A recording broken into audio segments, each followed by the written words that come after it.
அங்க பாருங்க உயிரோட தான் இருக்குது. அது கடிச்சிருப்பா. அது சாப்பிடட்டும். அது நல்லா ஃப்ரெஷ் இருக்கு. அதனால அது சாப்பிட்டு தான் போகும். அது வேற போட்டிட்டீங்களோ. பாம்பு. சரி வா வா. பூனை கடிச்சு எடுத்துட்டு போயிருக்கு. பூனை கடிச்சிருச்சு.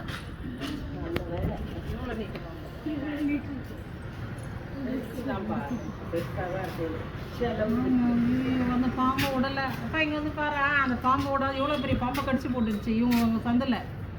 இன்னும் உயிரோட தான் இல்ல. அங்க இருந்து வந்திருக்குமா? அப்படி தான் வந்து அங்கதான் கடிச்சின்னு இருக்கு. இதோ பாரு, அந்த பாம்பை பிடிச்சி கடிச்சு. நான் ஏற்கனவே ஒரு உயிரோட தான் இருக்கு. உயிரோட இருக்குது அந்த பாம்பு. தான் வெளியில வாங்க. பூனையை போட்டு எடு. பூனை பாம்பை தான் கடிச்சு. என்ன பாம்புனே தெரியல. பாம்பு உயிரோட தான் இருக்கு. என்ன பாம்பு தெரியலீங்களே. கட்டு விரியன். கட்டு விரியன் இல்ல, சொல்றீங்க. சாரையான்னு இருக்குது. மஞ்சளா இல்ல.